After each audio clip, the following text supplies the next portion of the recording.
in terms of the relationship of leaders and followers, if it's, first of all, that's one where the leader bears most of the responsibility to establish a climate in which people feel comfortable that they can disagree.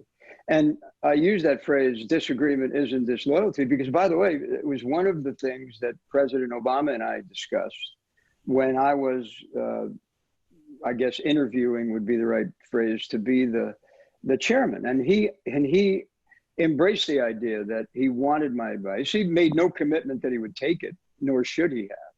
But he wanted to be sure I knew that I had the freedom to give him advice, and that on my end, I had an obligation to give it, even if I knew it's not what he wanted to hear. See, that's where I think you've got this shared responsibility. The climate is established by the leader, but the moral courage to actually give advice that you know is counter to what you might think your boss wants to hear is a follower's or an advisor's responsibility.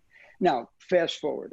I say in that chapter of the book that, you have to define what it means to be responsibly rebellious. And, there are ways to do that. One of the ways to do it is what's the motivation? Are you doing something for the good of the group, of the organization, or are you doing it for your own self-aggrandizement?